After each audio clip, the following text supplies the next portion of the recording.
In 1961, Dave decided to go back to art school by studying at one of the finest art institutes in the nation, the Chouinard Art Institute in California.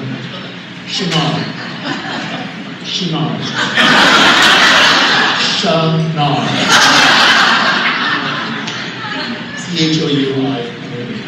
Gold paintbrushes. Now, Chouinard would eventually become Cal Art. Would later, actually a year later, became Cal Arts under the guidance of the one and only Dave Thorne.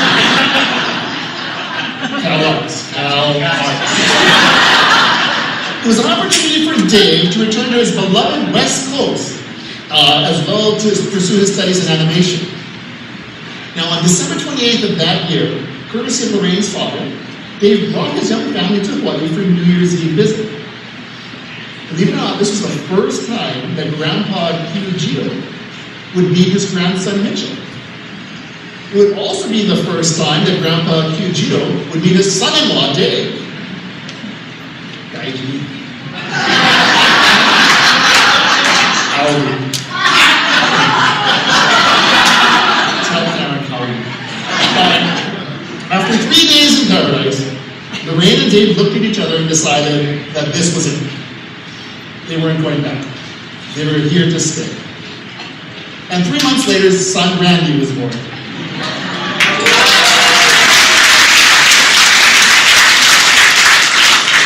Now, in 1962, Dave took a position teaching art and music at the newly established James Campbell High School. Go Sabretooth! And the family moved from Malolo housing to Eva Beach, where 15 months later, daughter Kelly was born. It's like a factory.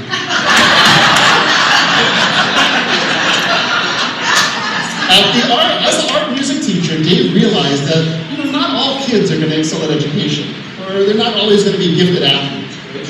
So in an effort to recognize kids with other talents, he created the student talent show called Peak Night. It was a venue to celebrate the different talents of everyone. And it was yet another way for Dave to spread his positive spirit and encouragement. And as one of his legacies, the talent show ran many years long after he left the school. True. Not hard.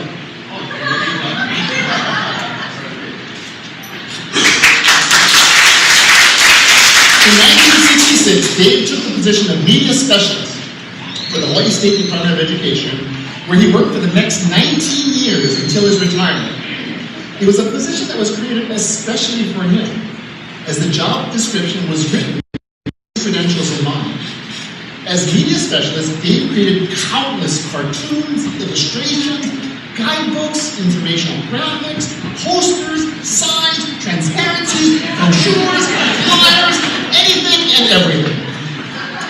And it is estimated that at one point, every classroom in the state had a Dave Thorne drawing.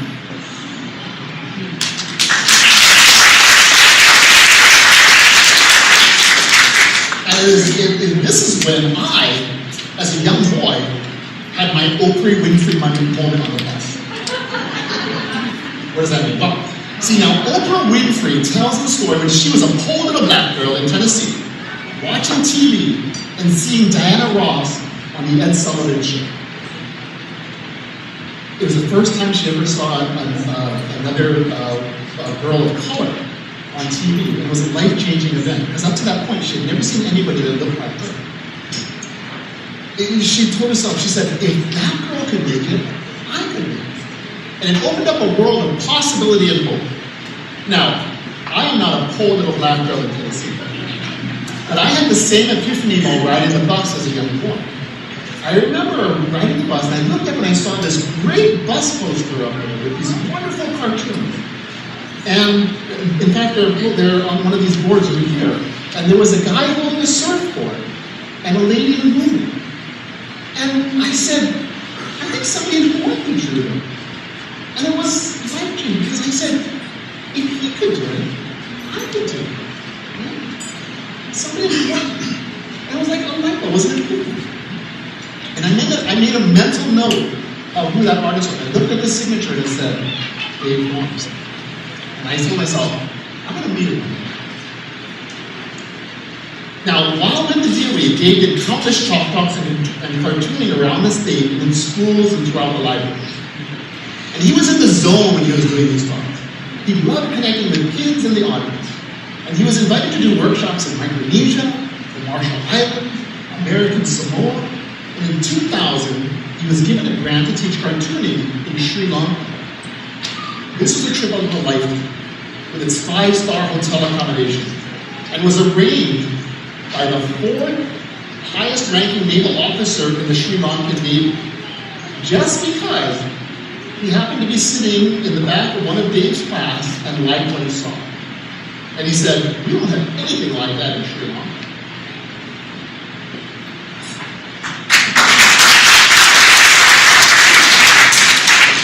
In the mid-1970s, Dave, along with renowned editorial cartoonist Corky Trinidad, gathered a few of his cartooning buddies together to form the House of Cartoons, whose charter members, some of them are here today. They included Gary Kato, who drew Mr. Jigsaw, Dennis Fujitake, Dalgona, and local playing cards, Stan Sakai, who draws a comic book called Usagi Yojimbo, and Don Doherty, who draws a comic strip called Frank and Ernest, and who also has worked at Walt Disney Animation. Other former members of the House of Cartoons are also here today. Myself, Todd Kurosawa, who now works with DreamWorks Animation. I saw Otto Cleveland, I see Darlene Rashiro, and there's some other people. Now, we would gather monthly to discuss earth-shattering and relevant topics, such as the proper way to apply half-tones, which brush pen was preferred for ink, and the difference between Bristol papers and other cartoon settings. It was a great way to draw together. Get it? Draw together. It's a great way to draw together and to promote the fine art of cartooning and to inspire fellow cartoonists. The House of Cartoons held exhibitions at the Alamana Hotel, the Alamana Shopping Center, and Pearl Ridge. In 1976, Dave began a 25-year stint as a guest lecturer at the UH Manoa's College of Continuing Education teaching cartooning.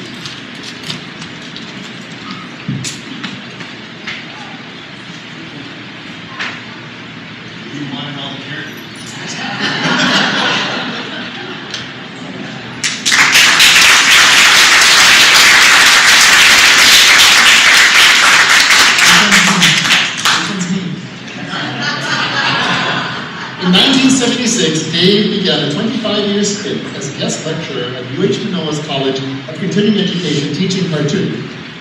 Now, how many people here took Dave's class? Raise your hand. A lot of people took. I took Dave's class. John, you took Dave's class. Thousands of people over the years have taken Dave's class. And he has inspired so many of his students, many of whom believe that they couldn't even draw a straight line, let alone draw a cartoon dog.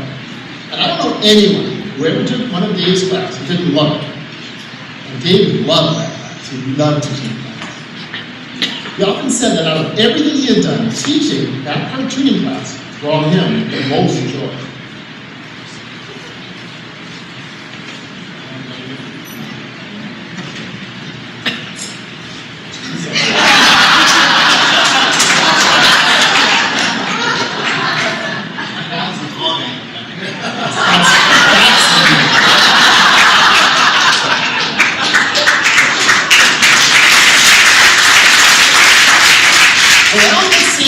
Dave attended the fledgling San Diego Comic-Con for the first time. The Comic-Con, for those who don't know, like my mom, is the granddaddy of all comic conventions. It's a showcase for comic books and comic strips and cartoon art and science fiction and other fantasy entertainment. It was founded by Shel Dorff, Richard Elf, and others in 1970. Now, when it originated, the convention was held at the Grand Hotel, and it drew a whopping 300 attendees. Today, in fact it was just last week, the convention gathers at the 615,000 square foot San Diego Convention Center and attracts over 130,000 people from around the world and turns away thousands of people. Somewhere along the line, Hollywood and the toy companies discovered Comic-Con, and now it's a huge spectacle overrun by movie and TV fans. But once upon a time, long ago, the con really celebrated the art and the artists.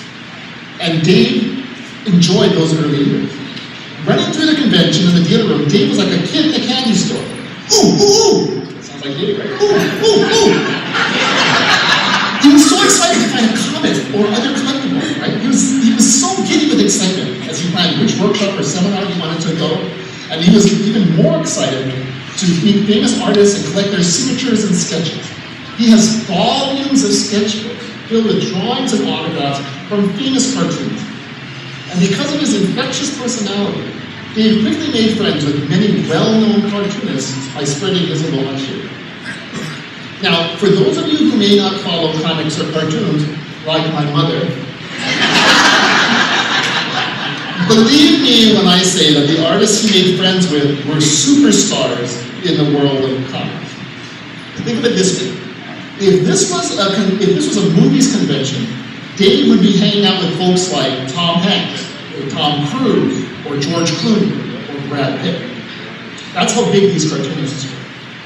The little cartoonists from Hawaii made quick friends with Sergio Aragonés from Mad Magazine and Gru the Wanderer, Scott Shaw from Hanna-Barbera Studios and the Flintstones, Mark Evanier, comic book and television writer, June Foray, who did the voice of Granny and Rocky the Squirrel and Natasha, Don Rico, who drew Captain America, Will Eisner, who drew The Spirit, and of course, Phil Ye, who drew The Winged Tiger. It was also a chance to catch up with old friends from Hawaii like Stan Sakai and Don Doherty and Todd Kurosawa. It was a veritable who's who of comic. Now, one year, Comic-Con founder Shel Dorf, who had become close friends, wrote to Dave and asked him that when he came to the con, if he would like to fly up and meet his old boss, Milt Caniff.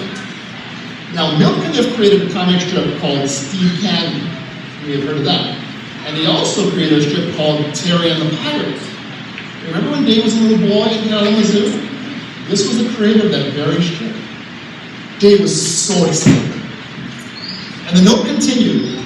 If Dave wouldn't mind flying with another cartoonist named Bob. Well, who is this guy Bob? Well, it turns out it was Bob Kane.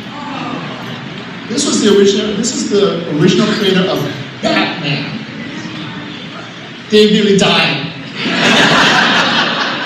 So Dave immediately got out a sheet of paper, 24 by 36, and he wrote one single word on it, big letters, yes! Folded it up and mailed it off, right? Well, when he got to San Diego, it turns out Bob Kane couldn't make it. So instead, Dick Morse decided to go. Now, Dick Morse drew a comic strip some of you may recognize, Gasoline Alley. Gasoline Alley is the second longest running comic strip in the United States. So Dave loved Gasoline Alley too.